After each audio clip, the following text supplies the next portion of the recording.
Well, the trend of prescription drug abuse continues to rise, and experts say the death toll is now at an epidemic level. If we break down addiction by state, studies show in Delaware more than 5.6% of people 12 or older reported non-medical use of prescription pain relievers in 2011. Now that's up from 5.5% in 2010. Now in Maryland, nearly 4% of people 12 or older reported non-medical use of prescription pain relievers in 2011. That's down from 4.2% in 2010. And in Virginia, 4.6% of the same group reported non-medical use of prescription pain relievers in 2011. That's down from 5.1% in 2010. And while some numbers may be improving statewide, that's not necessarily the case in certain Eastern Shore counties. And we're going to talk about local numbers in just a minute. But as much as we hear about it, why does this problem continue? Michael Cartwright is the author of this book, Believable Hope, and chairman of American Addiction Centers. Michael, thank you for joining us this afternoon.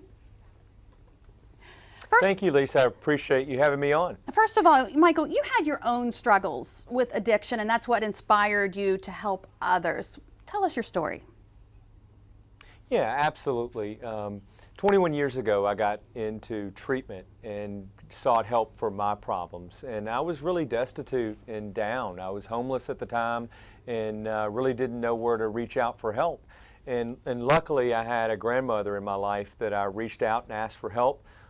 Got myself into treatment, got into Alcoholics Anonymous, and from there I was able to stay clean and sober. And for the last 20 years I've been dedicating my life to helping people just like myself through advocacy, through setting up other Dual Recovery Anonymous meetings for people like myself with mental health and substance abuse problems. And then most recently setting up treatment centers around the United States through American Addiction Centers. The thing is that is really staggering when you talked about the national statistics. 20 million people in America have dependence or abuse with these issues, and 6.3 million Americans are using prescription medications for non-medical reasons. What's more staggering is 40 people are dying every day from these problems. How many of you have a family member or a loved one that you know that you suspect is probably over-prescribed medication or taking too much medication? We all have someone, right?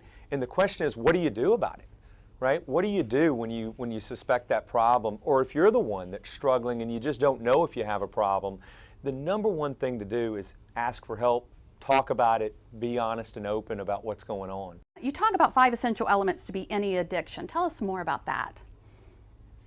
Yeah, what I try to do is come up with a book that anyone could get an understanding of, right? I'm surrounded with talented physicians and psychologists, and I didn't want to use jargon and terminology that they may not understand. So what I did is I chronicled my life and my story and struggles with addictions, but also brought into other people like Lou Gossett Jr. and Buzz Aldrin and how we overcame our addictions. And we really distilled it down to 5 essential elements: believable hope, visualize the life you love, put your plan into action, surround yourself with winners, and maintain the life that you love. And it's really simple stories, but they're very powerful in showing you that you can overcome this problem. All right, Michael, thank you so much for joining us this afternoon. Believable Hope, 5 essential elements to beat any addiction. Let's check in with Jimmy on how big of a problem prescription drug addiction is locally. Well, thanks, Lisa. It is scary how easy it is to become addicted, even if you're taking your prescriptions exactly the way the doctor prescribes. But in some cases, that turns people to abusing their prescription drugs. Heather Brown is the director of the Wycomico County Addictions Program. Thank you so much for joining us this afternoon, Heather. Let me ask you this. We just heard from Michael Cartwright some astounding numbers nationwide. What is it like for here on the Eastern Shore of Maryland? We're starting to see an increase in prescription drug abuse, all types of prescriptions, not just specifically opiates. We've seen a 70% increase from 2010 to 2011 for admissions into treatment for individuals abusing prescription drugs. What is this map here? This map is specifically related to opiate use through the state of Maryland, and you can see the darker red color, specifically Caroline, or not Caroline, Wycomico, yeah. Caroline, I believe Kent and Cecil are one of the higher opiate counties when you see abuse and dependence. Now, define for me real quick, opiates. That's the narcotic thing that you can get addicted to, but that map didn't even cover all of the drugs that you can become No. addicted to. No, it does not cover all of the drugs that you can become addicted to. It specifically is for opiates. So it could be even worse than what those numbers show right there. Wow, so we're talking not just the prescription pills, but we're talking things like Adderall, Ambien, things like that. Valium. Valium. This can really become a big problem. How does it become such a big problem? Individuals innocently go in, they have a medical condition, they need to receive treatment, they begin a medication regimen prescribed by their doctor, and then as time goes on, they become physically dependent to the medication. So when we use the word addicted, that has some stigma attached to it. When somebody who took prescriptions just the way they were supposed to realizes suddenly they are dependent on that drug, start thinking, wow, I'm an addict.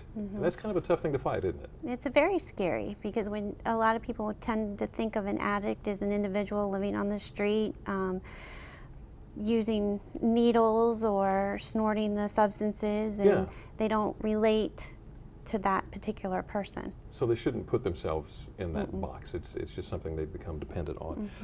So let's say I've taken prescriptions the way I'm supposed to. Is there anything that I can look for that might tell me, you know, maybe I'm starting to get a little too dependent here?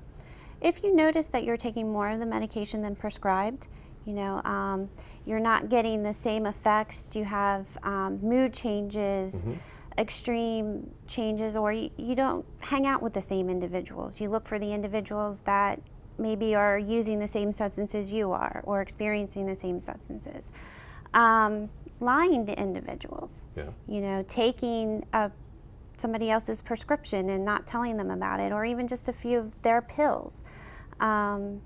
Your appearance goes down. You don't care as much about how you look or how you feel, so you don't dress as nice or shower as often. I've always heard about the munchies. The munchies, change in sudden appetite. You can go from munchies, or you could go to not having an appetite at all, and start to lose weight.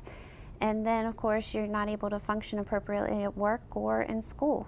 So now states are trying to put into effect a way to track down on people getting more prescription drugs than they should be, right?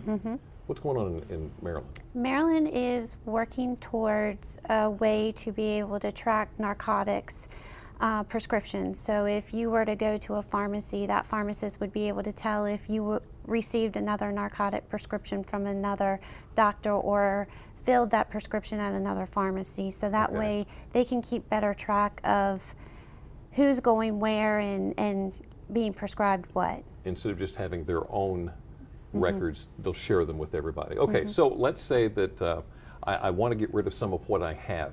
You've got drop-off boxes available. We have 4 drop-off boxes located in Wicomico County: Delmar Police Department, Sheriff's Department, Fruitland Police Department, and Salisbury Police Department. Okay, so and we hear a lot about, you know, mom and dad's got prescriptions in the medicine cabinet at home. Teens are looking to experiment. You've heard some stories about things like this.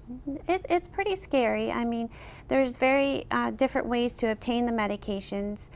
Just having a party, you know, not knowing who's necessarily coming in your house. They may take advantage of looking for medications. So keep your eyes open, be smart.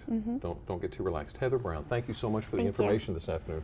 Terrific stuff. Now, just in case you'd like more information on how you can get help for yourself or maybe a loved one addicted to prescription drugs, or if you'd like a list of the drop-off box locations if you've got some to get rid of, go to delmarforlife.com and you can click on the show tab. Well, still to come on Delmarva Life, whether it's a facial, a pedicure, or a massage, there are so many ways to pamper yourself, the benefits of such treatments, and how one spa and salon on Delmarva is making them extra special for Valentine's Day. But first, Monty Python's Spamalot's coming to the Wicomico Youth and Civic Center in Salisbury. That's going to be on Tuesday. We are giving away a pair of tickets each day for the next several days. If you'd like to find out how you can win, all you have to do is go to delmarvalife.com. You'll find a tab at the top of the website that says Show. Click on that to find a complete set of rules on how you can enter, and good luck. By the way, we want to say congratulations to today's winner, Sandy Gemini of Salisbury. Sandy, did I say your last name right? Well, come let us know. Sandy, enjoy that show.